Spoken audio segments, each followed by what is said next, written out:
Friday the 24th of May, 20-minute Tims live at the Barras Art and Design Centre, our now famous end of season live podcast. We'll be looking back on the season gone by, we'll be looking forward to the cup final the very next day, and we'll be handing out our end of season awards. There are limited tickets left. The link is every single place you're watching this and on our Twitter. 20-minute Tims live, 24th of May, Barras Art and Design Centre. Come and join us for an end of season podcast party. Now, Stephen and Melly, we booked this when things were very much in the balance, but we like yes, we did. The end of season thing. We like doing that, don't we? That was fine. We did keep the hail. We kept the hail the whole time, and we booked the event thinking Celtic could be on it hiding to nothing here if it doesn't go our way. And it all came down to this match basically on Saturday, Melly, and well, Celtic did the business. They did the business, and look, wasn't the best of games in the second half, but when that final whistle goes and that sweet, sweet relief, Celtic are all but champions again. And sometimes when you're at the game, you get lost in it. But to basically seal the title by beating your biggest rivals is a sweet, sweet sensation that you don't get a lot of the time. So when you do, enjoy it. Enjoy every second of it. Oh, definitely. It's gone virtually to the wire this season. It's been a long and challenging season, and I don't want to get too far ahead of ourselves. There is 1 point to gain here. There's one final point to collect, and we better do it over the next couple of games and make us look right mugs. Because as you say, this this is not the first time we have booked a venue for our end of season live show when things were looking a bit dodgy. Ange's first season was the first time we ever did it, and we booked it for 2 nights after they won a Europa League final. Imagine they end up winning the league and winning the Europa League, and we need to go out there and do our piss and shit gags on stage in front of people trying to gee up an atmosphere. But thankfully Celtic have delivered for us, and it should be a lot of fun this time around. But the day itself, absolutely brilliant. I'm not going to pretend. Anyone who will have heard our At The Match podcast will be aware that I did not enjoy a single second of the second half because it was very, very tense. And I've looked back on it now. I've watched the game back, and it was clearly nowhere near as tense watching it the second time as in the stadium. That's what the atmosphere is there really for. But it was dodgy at times in the second half, I thought, but that just makes it all the more sweet. It's a word you've already used, Melly, but the relief, see when CALLUM finally blew that whistle after it felt like about 12 minutes of injury time, even though it wasn't. The atmosphere the weight just lifted off absolutely everything. It was party time, really. I could not hack it. Honestly, I could barely hold it together in that second half. Every stray pass, the guy next to me had to be like, "Will you calm down?" I'm like, "Mate, you don't know how much is riding on this." There's memes. You're trying booking a venue. No, it's just that. The Rangers fans, the comments, we the memes, for a while back. I know everything that we've had thrown at us all season. I was like, there's so many jokes I've got hanging off the back of this. Yeah. But no, the game. So many receipts. But even just like the game itself, it was so tense. And the way Celtic it was, I was just like taking it in 5-minute blocks. I'm like, right, okay, that 5 minutes out the way. It was like, do you know what it's like? It was like getting a tattoo or something, where you just sort of switch off and endure the pain. Like, now, again, watching it back, it wasn't as tense as on the moment, but in the stand, I was like, I was tearing my hair out. I could not cope. Same. Is that what happened? That's what happened, yeah. I thought it was doing this podcast with Melly. It's very neatly done when I was tearing the hair out. I was tearing out one by one. It's very close on top now, but I totally feel you. It was like Celtic contributed to that, I thought. But even that, like, it's clear watching it back again, there was a game plan at play here, right? I could see what Celtic were trying to do, but even the problems with that, I thought, were in the second half, it became quite apparent to me. I could only speculate, of course, for what's going through Brendan Rodgers' head, but it looked like Celtic were very much showing Rangers that, look, we're taking the sting out of this game. We're slowing this right down. What are you going to do about it? The problem with that is, right, if you slow it right down, it feels like all of our team are a bit flat-footed. We're kind of dilly-dallying on the ball a little bit. We're inviting them onto us. They stick on a couple of fast players, so they stuck on McCausland and Yilmaz late on the second half.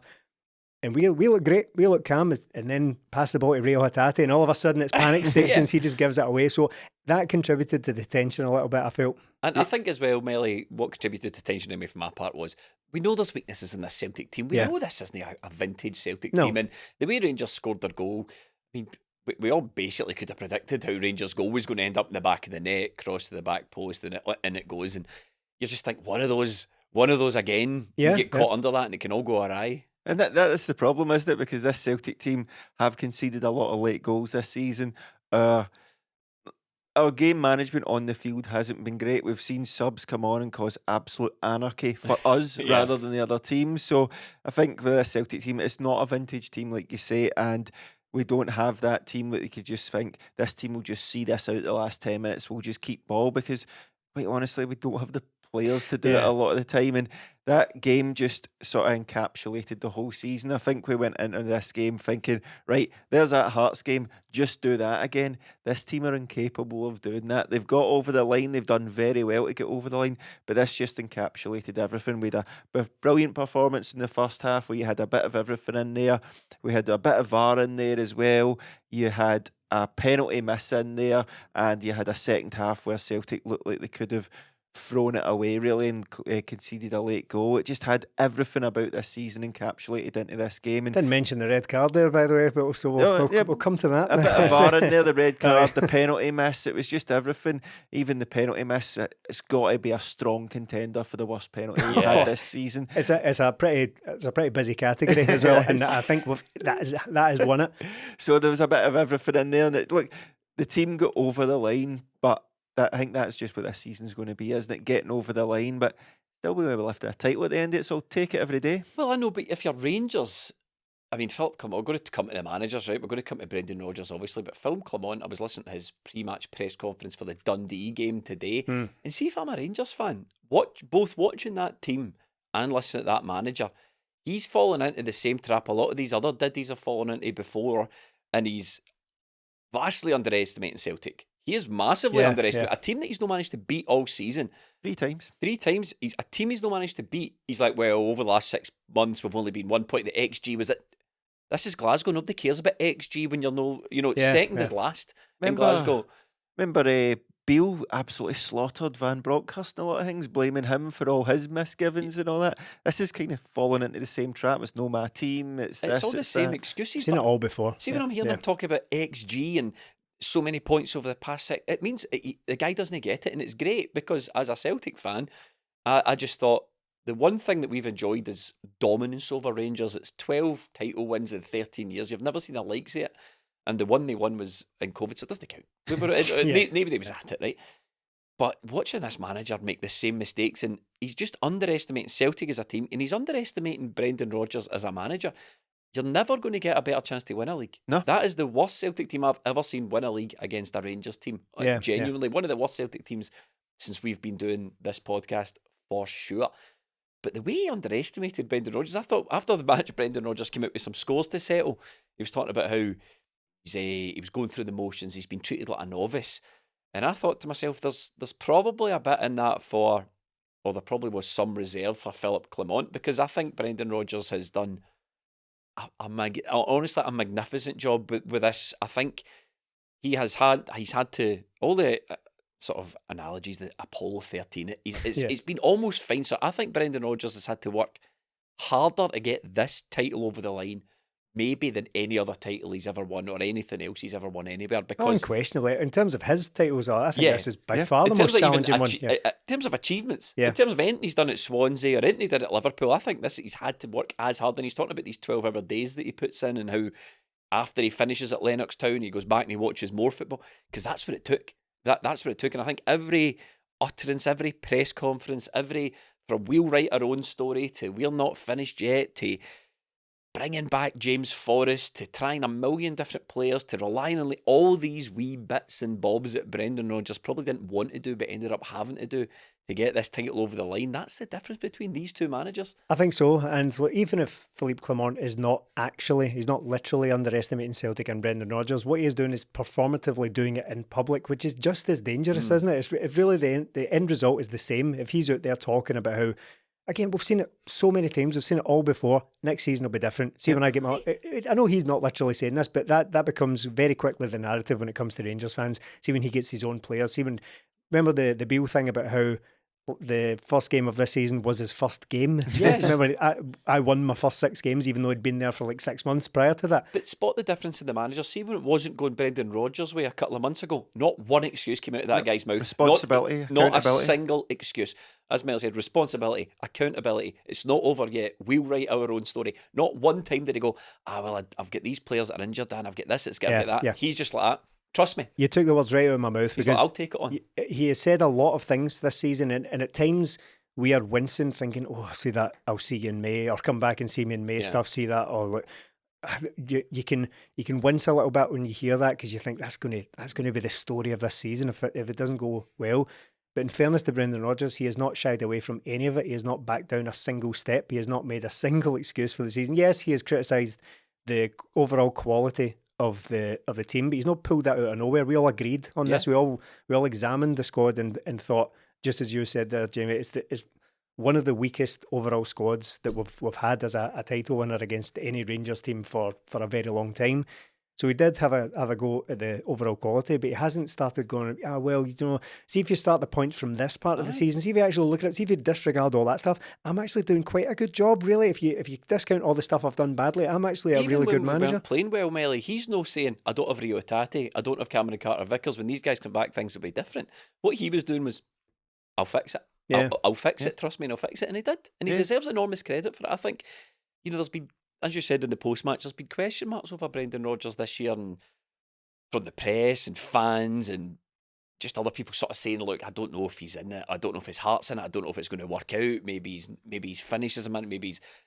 But it's just, I just think that this is, no, I don't think if you swap managers, we win the league. I don't think if there's many other managers in charge of this Celtic team, this league title's won. I think it takes somebody the level of Brendan Rodgers to get this over the line in the way that he did. Oh, definitely, because with this team, I just don't see it a lot of the time, and the game showed that at the weekend, does that you can get a good half and then you get a poor half. But I think with Brendan Rodgers, it's always been, we'll sort it, we'll come up with ways, we'll work on things. But with Clement, it's the usual. It's trying to save face for him. Like, oh, well, since I came in, I got a job. But the reason you're in the job is because the guy before you wasn't doing well. So you can't just go and start from scratch. You get to do that next season, but you're putting yourself on the back foot already.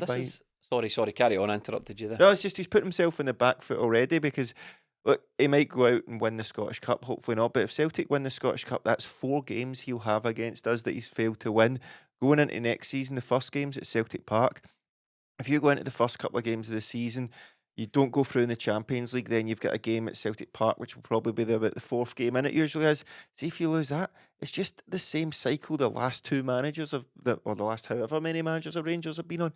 So you just need to come in. We were told it was different, man of substance, he's clearly got something, he doesn't take anything off MD.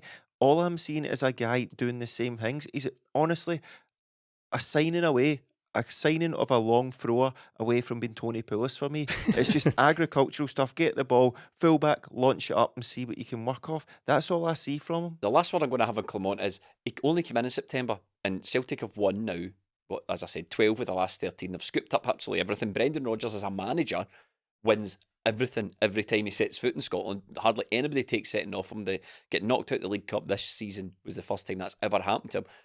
Why Clement couldn't have just said, I've been here 6 months. They win everything all the time. We will get there eventually, but it's not going to be instant. We're going to have to work hard at it, but it's not. It's what you say, Stephen. It's this constant need to save face all the time. Yeah, and it just doesn't wash with me. And this was the best chance you get. This was your chance to be a Rangers manager that won a title, and you blew it. You blew it. I wish I was eating a sandwich while I said that. Great reference there, top notch. But even the stuff, I've caught I haven't seen the whole thing, but I saw the clip of Philippe Clement making the injuries excuse, and I know that in this specific game, he's probably right. Rangers had a few injuries. Celtic were quite strong in comparison to this season, but that's in comparison to this season. Celtic have been dealing with injuries to key players the whole time, the whole time, and even look, I know that he wasn't necessarily responsible. It turned up to Ibrox with Scales and Lagerbielke in central defence. We've had various selections like Yang and Palma and all that have played and have completely fallen out of the picture ever since.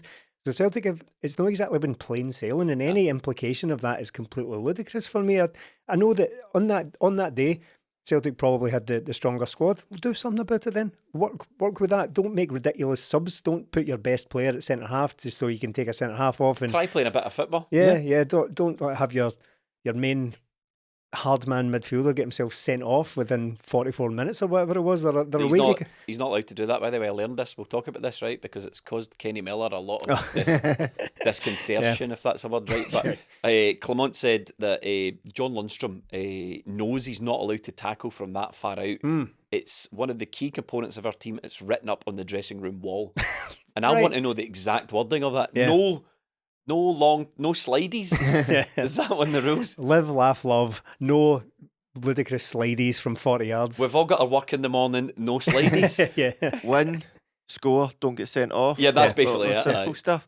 Yeah, but I think with Clement, I'm looking at how I watched the game back and watching how Rangers play. Even before they went down to 10 men, long before it was get the ball to a centre half or a full back and play it down the line and hope for the best. But when I look at the Celtics' defence, the thing that they struggle with is when the ball is out wide and crosses are coming. So work the ball out wide in a better way rather than working off scraps. But Liam Scales, for all his faults, the one thing he will do is head any ball away. Yeah. And that's all Rangers done, was plant balls on him and Carter Vickers. Thank you for my favourite food. It's so... like I said, I don't know what Rangers are doing. Are they employing the same manager over and over, or are they employing different managers, but they just get inbred into this way of playing that it has to... I'm not going to correct you, I liked it. I mean, it gets put in that they just have to play like this and have to get the ball forward and dig in midfield and all that, but it just doesn't work. Genuinely, I think it's... Sorry to jump in. I genuinely think it's a club culture thing now, because it can't be a coincidence that they keep employing these managers with exactly the same approach to games, and it's exactly the same excuse making that we see. We've already said this twice so far since we've started it, that it's a pattern emerging. So every manager comes out and starts making excuses about how it's going to be different next season, and every manager employs the same tactics. So it must be something that when you get in the door at Rangers, someone tells you what it's all about, and you need to stick to that, and you need to save face in this absurd manner where you just start making excuses and telling us this guy is green and all that. Because we all assumed it was Jimmy Bell. No, it's certainly not him anymore. It's certainly not him anymore, unless that's written in the dressing room as well. He left his stone tablets that they consult before these derbies every time. Yeah, I think the problem is really Rangers come up against Celtic and they look at our midfield of Hatate, Callum McGregor, and especially Matt O'Reilly, who we're going to talk about later on in the podcast, and they just think there's no way we can compete with that. And I really think it's that simple. And I think all these Rangers managers have had the same problem, because largely they've had the same players. They come up against an absolutely tremendous midfield, especially with Callum McGregor, and especially with Matt O'Reilly, the way he's going to go, I'll just kick it over their heads.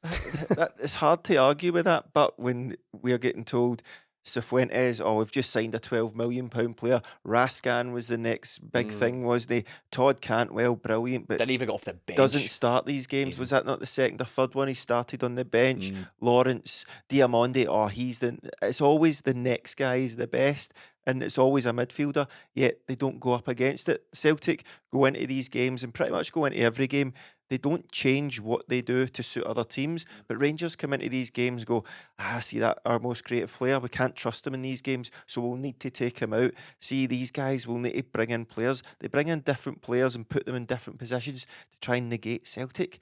Play your own game, but they don't have that within them. Right, we need to talk about the tackle that sent Kenny Miller into the moon. I'll talk about the Jozo one that sent him into space. This in many ways, I don't think he ever recovered. No, I don't think it so. It certainly appears not. This John Lundstram thing, I mean, at the game I thought it was a bad tackle, but I didn't think it was a red. And then as I came out of the game and I saw the replays, I thought, or at halftime rather, whenever I saw the replay, it's pretty obvious to every single person on the planet, minus one, that is a red card tackle. But then Kenny Miller goes on this mad tirade of... this day, the woke mind virus of VAR means that's a red. And Chris Sutton, I think, summed it up brilliantly, Stephen. It's a red card in 1970, and it's a red card today. There was some good rebuttal to what he was saying, but I'll get into that. But Kenny Miller completely embarrassed himself. I'm not saying anything new. He completely showed his arse on live TV, and it was mortifying, really. Of course, like everyone in this room, we were all at the game, so we weren't party to this at the time. We only found out about Kenny Miller's ramblings of a madman later on, right? So once I'd consumed that, I was kind of astonished at what he was doing. I would go as far to say, and I'm trying not to be hyperbolic about this, but I would go as far to say it is possibly, in another strong category, possibly the most embarrassing piece of punditry I've ever consumed in my life. And not just because of how wrong he was, because it was very, very wrong, and it was very, very clear that he was very, very wrong from the word go. And everyone in the studio told him he was being ridiculous, everyone involved. But not just because he was so wrong, but he couldn't stand up a single inch of it. So he couldn't back up anything what he was trying to express other than, it's just this VAR. I think he was trying to ride that wave. So I think he was trying to sort of jump on this bandwagon of, well, everybody hates VAR. If I slag VAR, they'll all agree with me. But it doesn't extend to that. That's nonsense at that point. He completely embarrassed himself, and he couldn't stand up to any scrutiny. And there was actually a rare piece of brilliant punditry from James McFadden at the time. So he basically, how that sequence of events was, he kept denying everything. He wasn't out of control. He didn't go in too hard. That. It was a clear yellow. If VAR doesn't get involved, nobody cares that that's a yellow, etc. So James McFadden, in a very rare turn away from pundits, not specifically James McFadden, but pundits often just settle into football speak. James McFadden parked the football speak to one side and actually used some normal person logic. So if he's in control here and he lands on Alistair Johnson's shin, he meant it. Oh, you're saying he meant it? No, I'm not. That's not what I'm saying. But listen to what you're saying. He's under control, and the final result of his controlled tackle was to plant his foot directly on Alistair Johnson's shin. That's a direct contradiction of what you're saying here. If what you set out to do is different to what the outcome was, you were no control of it whatsoever. So by definition alone, he was completely out of Kenny control. Miller's problem was he couldn't understand that logic either. No. He's like, what? You're using lots of words. Yeah, yeah. Kind of don't know where you're going, but it's annoying me that I don't have any sort of rebuttal. And he got angrier and angrier. Yeah. And I think the best thing for me was this Kenny Miller thing was he then felt the need. It's quite a modern thing with punditry, isn't it? He then felt the need from all these other media appearances that day to hold that same. He goes, this is my opinion now. So he's on BBC. He's got to stick with that, and then whatever else he's on. When Melly, all he could have said was, "Do you know what? Seeing the moment, I did get caught up, and I thought it wasn't worth the red, and I thought I'd better back myself up a wee bit, but I actually haven't seen it a couple of times. Clear red, but there's none of that in punditry now, is there? And there's like this need to be. You must being correct is the most important thing." Even when you're incorrect. It's not like your usual Chris Boyd where he's got the tinted specs on and he's just doing it for there's a bit of cheekiness behind it. And the wind up, and he knows what he's doing and he wants Chris Boyd to be talked about. It wasn't that, it was just sheer lunacy from the guy. And when I got home from the game, I hadn't seen it all, but look on Twitter, and then it's 7 minutes. I thought, I'm not going to watch that. I watched every second of it. I was like, see if I'm ever struggling a wee bit, I'll just put that on and go, things aren't that bad. It was just preposterous what he was saying. Chris Sutton's making these faces beside him. Every single person in the studios give him the opportunity to say, we're giving you the chance to change your mind here. And he just wouldn't take it. And then he goes on beyond that. He go on further things and talk about it again. Like, mate, you're embarrassing yourself, because we see a lot of punditry, like Stephen's saying, where people are arguing and you go, this is getting a wee bit too much. It's no nice to watch of that. But with the Kenny Miller thing, like, please, I just keep going, mate. Just keep going. Just keep embarrassing yourself, because it's just one of those ones. Even the next day when you wake up, like, didn't even have Bevy as an excuse or anything. You have no excuses here. Another classic from Ghostface Miller. Once again, look, see, aside from the hilarity of it and the idiocy of it, it's just barefaced ignorance. It's just a denial of the rules. It's no better an opinion than your average guy pulled at the Loudon to talk to Sky Sports. Which is quite basically. often the case, isn't it? It's a denial of the rules as well. So there's this weird thing where we find it acceptable. Again, we seem to get the media we deserve in this country, because people will go on there and be like, oh, classy, gets up the Tims, brilliant. Well, again, we get what we deserve in that regard. If you stand up for these guys just making a tool of themselves, and indeed the audience, then that's exactly what we'll get. But there's this weird thing where they think it's necessary to say, well, all the decisions are wrong, but even if they're right, it's the rules that are wrong. So the rules, the game's gone. But I'm sorry, again, this doesn't apply. No, as you said, that's a red card in the 1970s, as Chris Sutton said. There is no decade of my life where I've been on this planet where that is not a straight red card. And I'll admit as well, when I saw it in the stadium, my view's not good of it, because it's away over the other side of the pitch and it happens very fast. To me, it looked in full speed like Lundstram had maybe slid past Johnston, and the way he kind of went down, it looked as if he'd maybe swept his ankles away on the way past. But when you see it back, it's undeniable and it's inarguable. So why are we wasting time letting this lunatic argue about it on the TV? It made for great entertainment, but again, it boils down to this is the way the game is covered in this country, and it's just no good enough. What do you think that was what caused the injury to Johnson? Because he was struggling. He toiled a bit, didn't he? Yeah. We always hear about potential leg breakers, and you're always like, come on, that was a potential. Yeah. That is what they talk about, and it's another. Kenny Miller has just set back any talk of VAR being binned with his utter lunacy again, hasn't he? That is why VAR's there. The referee missed it, and to be fair to the referee, probably in this time, because of the view we had, and I think he was looking at it from our side, like, you can see why he maybe thought in the how fast it went, maybe he just caught him and that was it, and he was quick out with the yellow card, hoping to defuse the situation. But as soon as you see it again, it's a blatant red card for all to see, and it's another one where you think maybe we do need VAR for moments like this, because we can always go on about the referees, but in that instance I'm not too sure if he was to blame for not red carding him. But as soon as you see it again, it's a total red card. It couldn't be any more, so it helped us out again, and it's that one again. Right, we want to bin VAR, but also our refs miss a lot, don't they? The whole VAR thing, right? Again, we've had many complaints about VAR. We've had it all season. We've had a recurring segment on here talking about how bad VAR is. But on this rare occasion, it actually worked. Yeah. It's actually served its purpose here. And Kenny Miller's whole thing was like, it's just all this modern rubbish. As if a tackle like that 2 years ago would have been absolutely fine. It's completely and utterly ridiculous. And we saw the rare situation, the referee standing by his own penalty call on that. I thought that was... I still don't know if it was a penalty. I mean, but again, by the standard that was set just a couple of weeks ago at Ibrox, any form of contact in the box is basically a penalty now.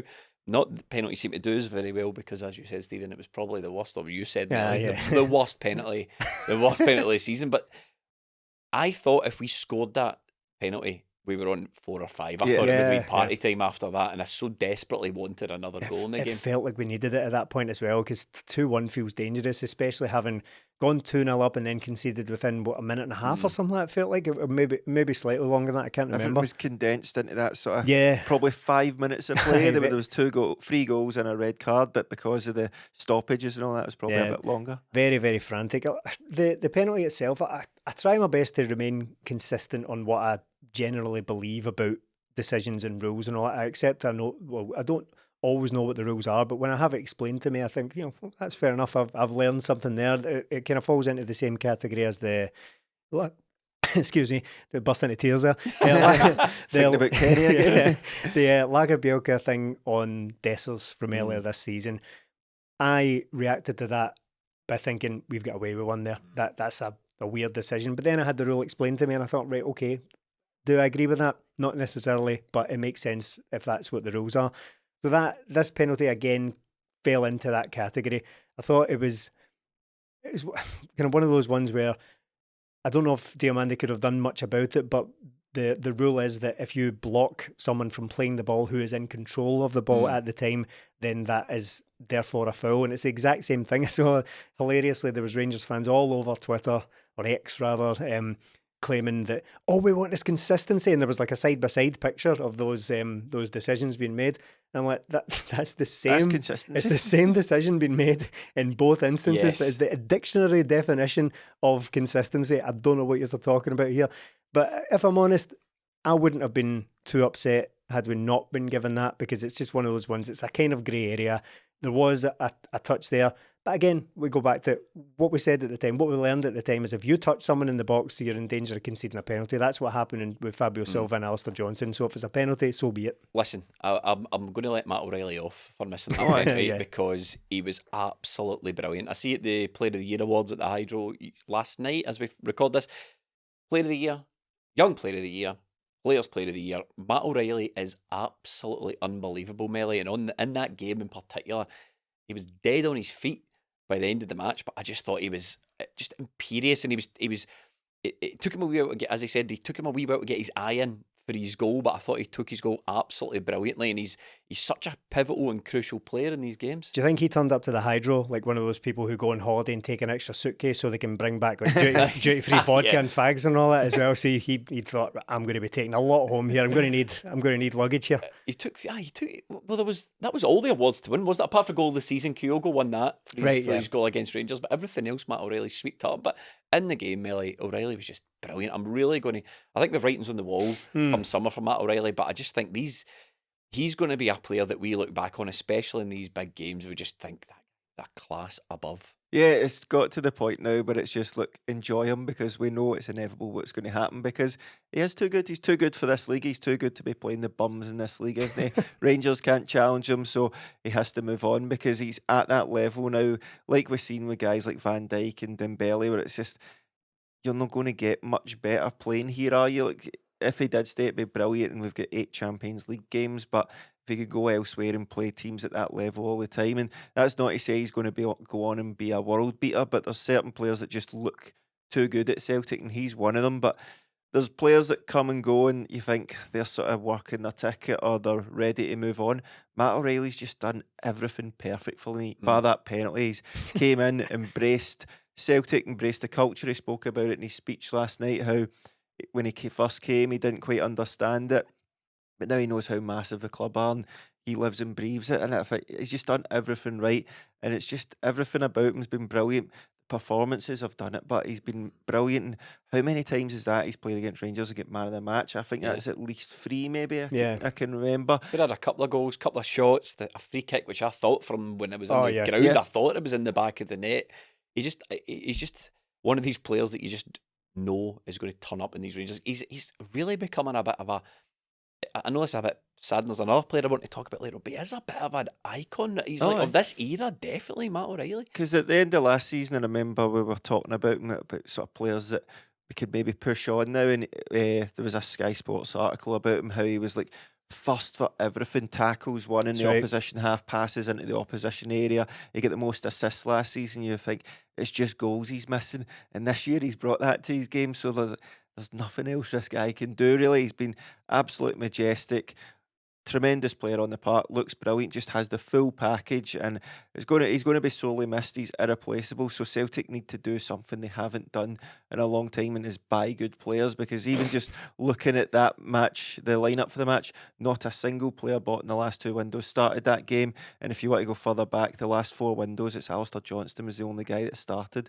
So Celtic are going to have a big hole in the midfield, but they need to fill the rest of the team with good players, because quite simply, you're not going to get another Matt O'Reilly. You can forget about it. You're just going to have to get another player and make the rest of the team better around him. Stephen, 1.5 million. Robbery, isn't it? Do you know Absolutely what I love? Disgraceful. People keep retweeting that post from Middlesbrough, gloating that they got Riley McGree. Yeah. Who? It's destined to always be part of that story, isn't it? What could have been. It's one of those ones where, for once, Celtic have benefited out of it, because quite often the narratives that build up about these transfers is that we could have had Ivan Toney but went for Albion Ayeti, or we had David Ginola in the building back in the day but went for, I don't know, Reggie Blinker or something whatever it was back in the day. So for once it's actually nicely worked out for Celtic. Look, Riley McGree might have been a very good player for Celtic as well, I'm sure he would have been, but it just shows you that it's not always about like getting your number one target or that's it, everything else is a failure. Matt O'Reilly was like maybe just seen as like a backup option. Yeah, if we don't get Riley McGree, he's the guy the manager wants. He's worked with him with Australia, but this guy might be able to do a job, and then he comes in, and a couple of years later he's an absolute mainstay, and as you describe him, Jamie, a potential icon of the club for this era. So I don't want to fall too easily into the trap of talking about what it's going to be like when he's gone, but I think we've all come to terms with it. There's not really much point in talking about it. I dismayed at the time. I wasn't happy about people just writing him off this season. Or not writing him off, but people having a go at him for having his head turned after the Atletico links, or the Atletico approach, actually. It wasn't just links. For by all accounts, that actually happened. And I remember I was thinking recently about how we were saying at the time, look, if you even think about selling, if you even dream about Matt O'Reilly, selling Matt O'Reilly in this January window, you better wake up and apologise to us, quite frankly. Because you think back and how this season played out, sell him at that point, we have chucked away this league. Yeah. Completely chucked it away. We're never winning this league without him. But I remember the talk turned about how he'd kind of down tools, or his head's been turned and he wasn't trying as hard. But he went I didn't buy that for a minute. rubbish. He went through a bit of a bad dip. That was it. Along with the rest of the team. It's going to happen to a 22, 23-year-old footballer during the course of a season. You're not going to have a full season where you're absolutely flawless. You can't maintain that level of output that Matt O'Reilly was putting in, where he was scoring left and right, massive goals, that last-minute goal at Motherwell and all that. Like, huge goals, huge contributions this season. And I think even at the end of the season here, he scored something like 5 in his last 6 or 7 games or something like that. 16 goals and 17 assists all season. And that includes twice against Rangers, once in that semi-final. The massive moments he's been involved in this season are numerous. So I think he's a worthy winner of Player of the Year. There are a couple of candidates in there. It's not been a vintage season, as we've all decided, but it was actually quite surprising to me how close it was between him and Joe Hart. There was a lot of people voting for Joe Hart in terms of the players, but I think it's comfortably Matt O'Reilly. And I know we spoke about this last week about how Shankland was always going to get it because of the number of goals he scored, but I think that's just an unfortunate thing that if you score that number of goals, it's difficult to ignore. But Matt O'Reilly is the best player in this country by a that's why I was so scunnered by this Shankland thing. I'm like, it doesn't matter. Like, players vote for their own player and whatever, and I don't know how much voting actually takes place, but there is no doubt to me that Matt O'Reilly is the best player in this league by a mile, by a huge distance. And he absolutely loves these games against Rangers, Melly, and so does DAIZEN MAEDA. He is another. He's.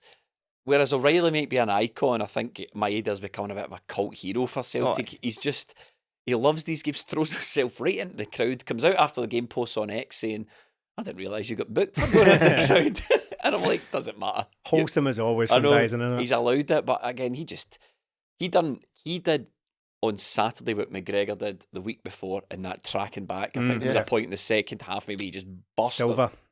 Tracking back and got the ball back, and you think, that is it. That's why we need you, guys. I'm so glad we've got him nailed down.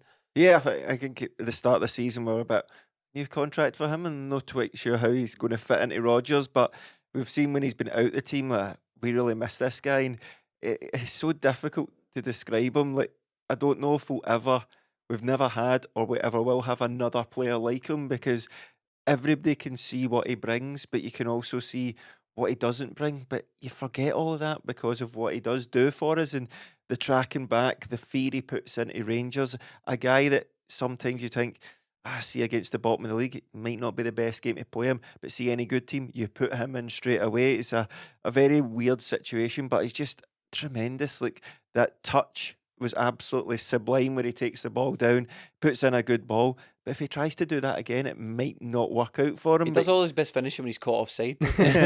Yeah, but for the second goal, it just in that crazy sort of spell where Cameron Carter-Vickers did exactly what Rangers were trying to do the whole game and failing, is picked out his own player with that. He's away, he's at Tavernier, cuts the ball back, and then the ball's in the net, and him jumping in at the crowd will be one of those iconic moments when we're looking back on this period of success, which we've had quite a lot of. But when you look back on this, you've got things like Jota, and when he jumped into the crowd at Dundee United, or when he done the celebration against Rangers. DAIZEN MAEDA is going to be right up there with that. He's absolutely brilliant, and just a great character, a great person to have around. The sister-in-law met him in Kelvin Grove Park after the game out with his kids, just out living there. The Glasgow life, Absolutely loving it. Like, we talk about the fear that he brings to Rangers, as you've just described. It's like a meme, but it's true. Yeah, that's exactly what I mean. It's like we talk about it in the abstract as if it's just this sort of idea they're going to be terrified, but you look at the actual evidence of it, you look at the tangible benefits that Celtic get from it. That's the 2 games in a row against Rangers where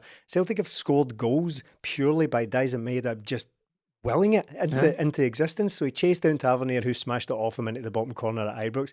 This time he puts the fear into their defence, puts it across. And you did Lundstram a disservice. You said the ball ended up in the back of the net without acknowledging what a great finish it was. Some afternoon for him, eh? Yeah, brilliant. Wow. It was Hooper-esque, wasn't it? I don't know what he was trying, because his body position, the ball's coming from here and the goal's there, and he opens up his whole body and passes it right into the back of his own net. I think he's tried to pull out just at the last second, because you see him kind of draw his foot back. By that point, it's too late. It's just a beautiful finish. Then he's pointing at somebody else as if it's their fault. I saw that. I did. It was a very. half-hearted point. I think he was pointing at CALLUM because CALLUM got in his way a wee bit when he was running back. But how you link that to him smashing it into the bottom corner from about 6 yards? I thought it was Tavernier because it could have been. Again, Tavernier, both goals come down that side, don't they? And you're like, come on. But Dyson, what's left to say about the guy? Absolutely brilliant. Again, it's crucial. And I think it's probably overstated now how supposedly limited he is in terms of his football and technical ability. Yeah, he does have shortcomings. Those crosses are absolutely wild at times. But if you take that pace and that closing down and all those sort of other things, and he's only got his football technical ability, you're like, guy's not very good. Yeah. But you add that X factor in, the DAIZEN X factor, and you think, this is what makes the guy. Yeah, of course. And again, it's the obvious, it's a big cliche, but if you put all of that together, he's never at Celtic in a million years. He's playing for Atletico Madrid or something. So you need to kind of take that off with the smooth, because there's an awful lot of smooth when it comes to playing against Rangers. He is the secret weapon that no team can really plan for.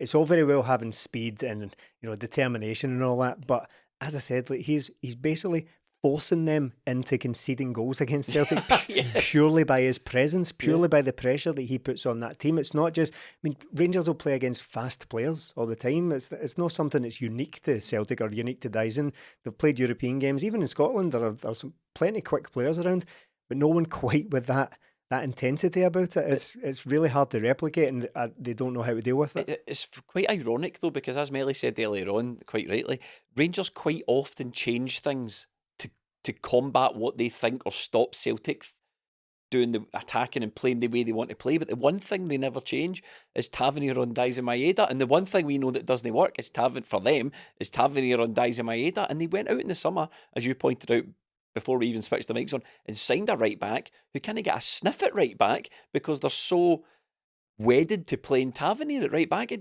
He gets terrorised by MAEDA, literally terrorised. I mean, he must dread these games. He really must dread these games because he's completely ineffectual, and quite the opposite that he causes Rangers goals. Yeah, the only thing he's got is he does get them a lot of goals, but it's always set pieces, isn't it? It's always penalties, free kicks, corners. But I think is that what set pieces are? Yeah, that's it. That's the definition of it.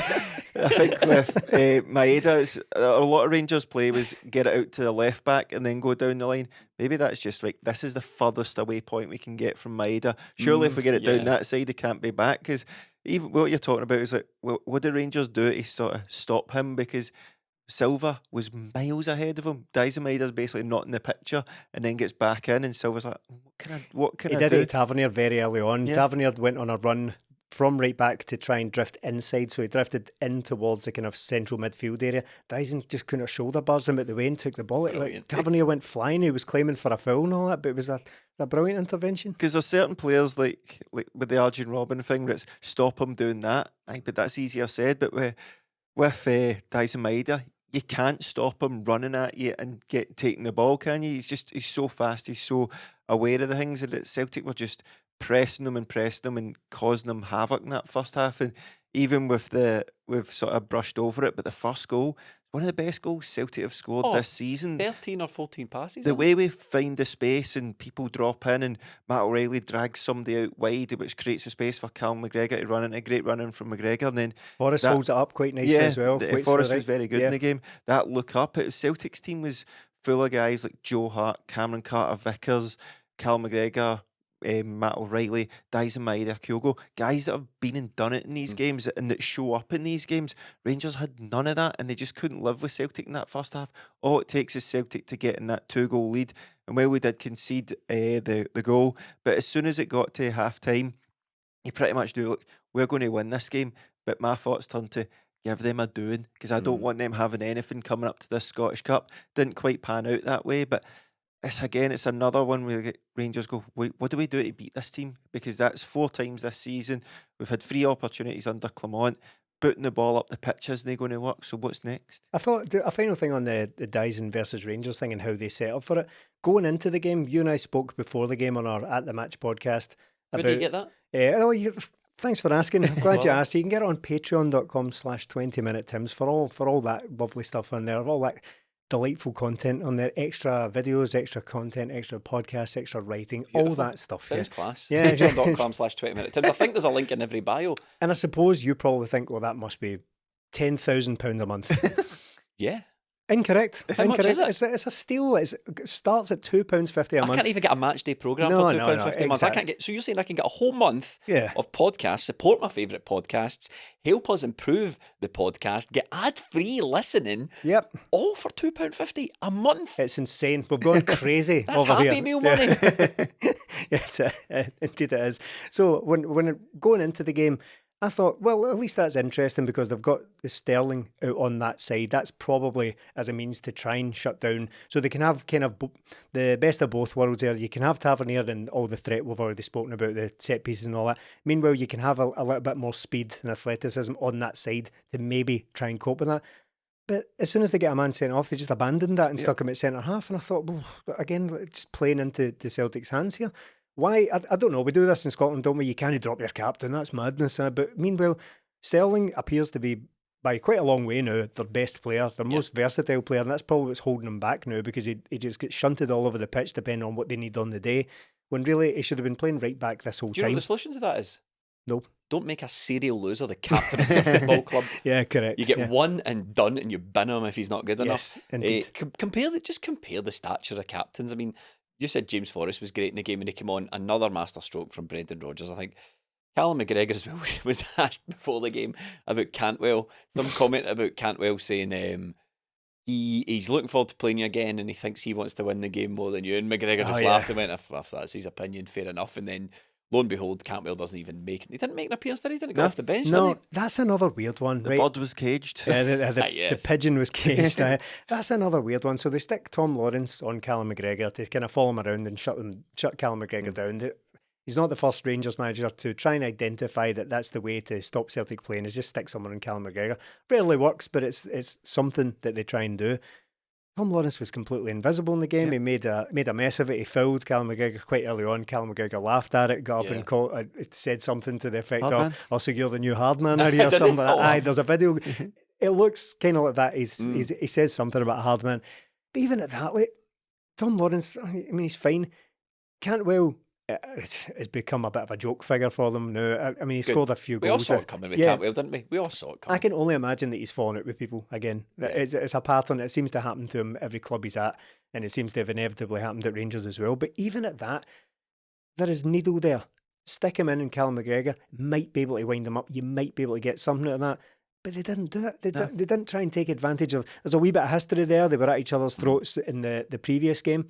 They didn't do it. We know why, don't we? Yeah, well, because Callum McGregor would immediately get the better of him. They know that's a battle. Cantwell can't win, and you're a man down already, so he can't be trusted. I'm not saying it would have worked. I don't think it would have worked at all. But it's something they definitely thought about it, and they thought this guy can't be trusted. Yeah, and really, we've seen the Cantwell thing. I remember saying in a podcast ages ago, much better players have came to Glasgow than you and made a complete arse of it and done absolutely nothing in the game and try to noise up Celtic players and try to noise up Celtic fans and thought they were, he came to Glasgow. You were talking about Matt O'Reilly came and he didn't appreciate how big a footballing city Glasgow was and how big it. Todd Cantwell did the same thing, except Matt O'Reilly had the brains to shut up and appreciate it and work hard. Cantwell didn't realise how big it was. He thought a few TikToks, a few Instagram videos, a few wee touches and a few photographs on Instagram and everybody's going to love me here. We take our football a lot more seriously than that here. And he's really, really been shown up. Yeah, well, the problem is that Rangers do buy into that, don't they? They think it's brilliant. This is what they're all after. But I think it's those two cultures, isn't it? Rangers have got a captain who's lost, and every time they lose, we are just sitting at the TV, say disappointed, say there it is, there it is. So, say the line, Tav. We know it's coming, but with Celtic, there was who was it?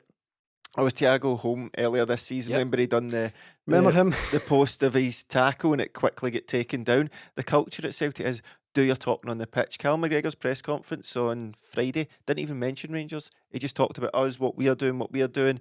We do our talking on the pitch. That's been Celtic from Scott Brown to Callum McGregor. We do all our talking on the pitch. It's the complete opposite of Rangers, and they always end up with egg in their face, don't they? Cantwell going into the biggest game of the season doesn't get a single minute on the pitch, and then we can just use your wee 56 picture next season again, can't you? And probably the on his Instagram season. at the beginning of the season. Are we like just? Do you know what I thought was a major mistake for Rangers? Right, so the title's up for grabs this week. You're coming to Celtic Park. You're paying the biggest and best team in the land, right? why are you handing out boxes of Frosties? To the, did you see that at Murray Park? They're all turning up to Murray Park, they're getting personalised boxes of Ricicles. Serial losers. I know, the week in which everybody's calling Serial Loser was probably trending on X, right?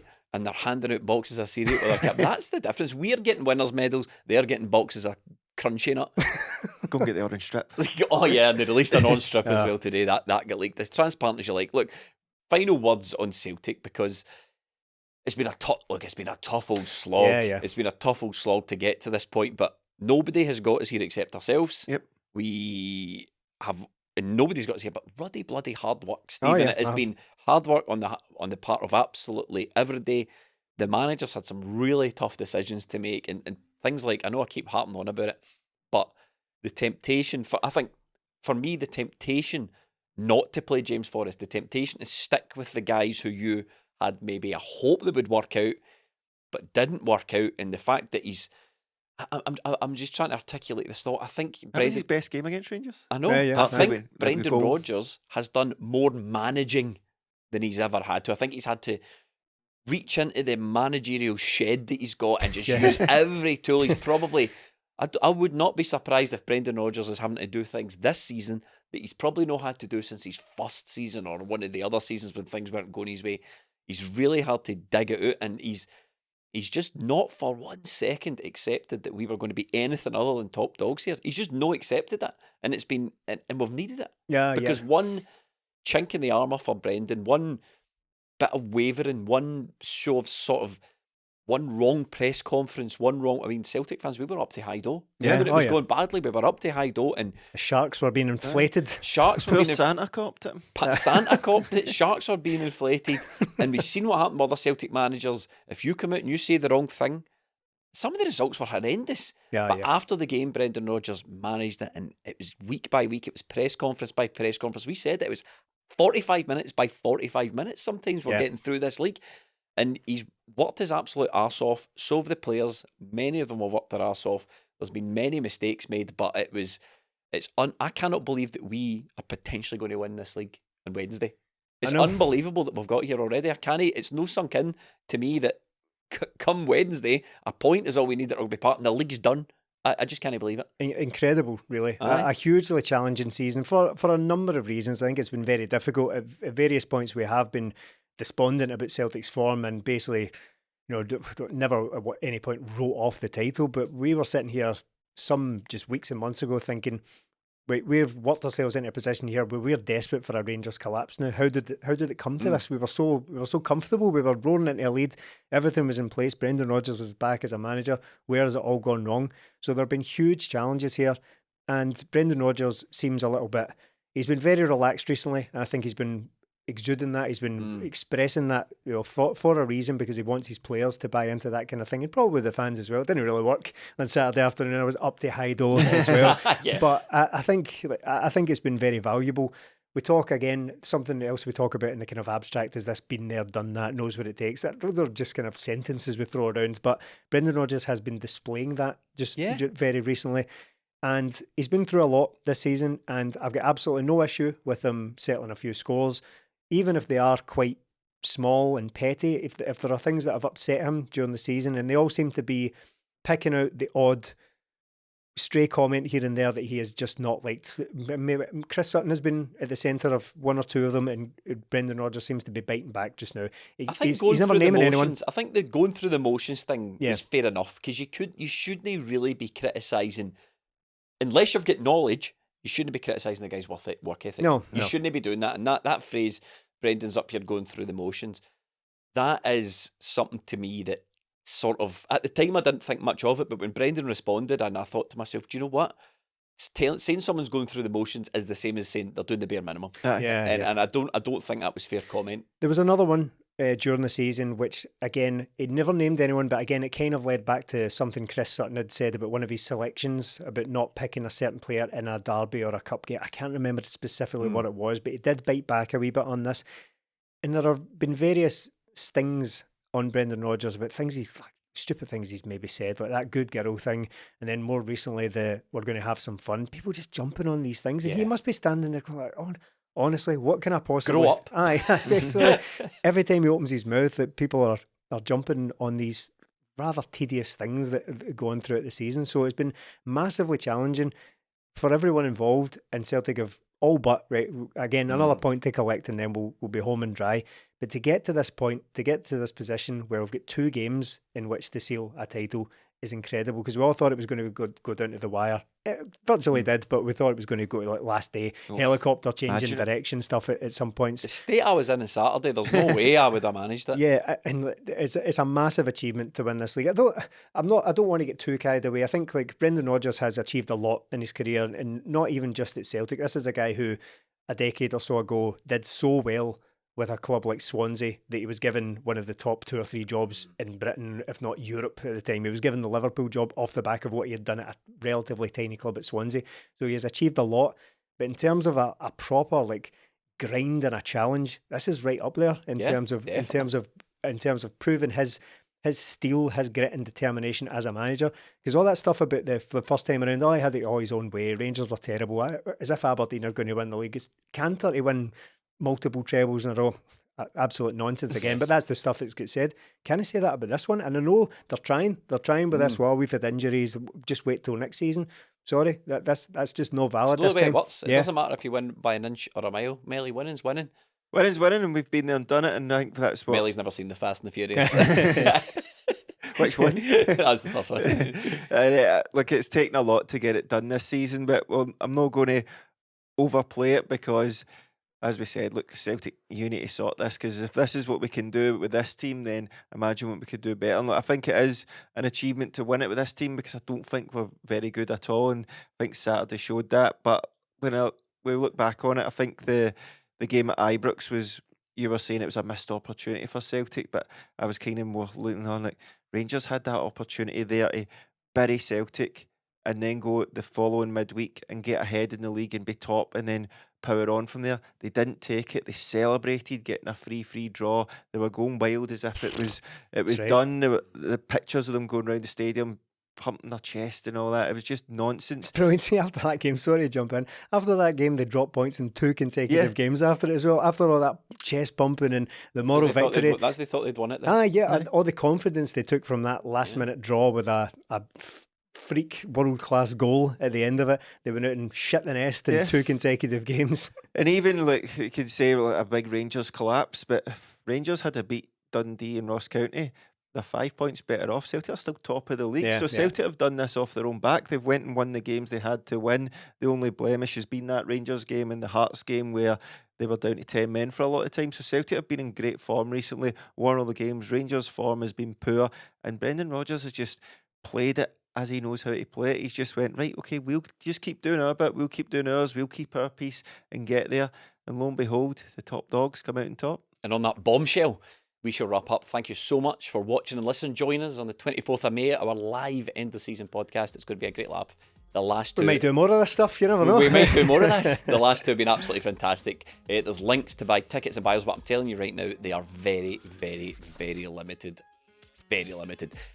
Support us on Patreon, patreon.com/20minutetims. We're back midweek for coverage of the Kilmarnock game on Patreon, and we will see you on the flagship next week.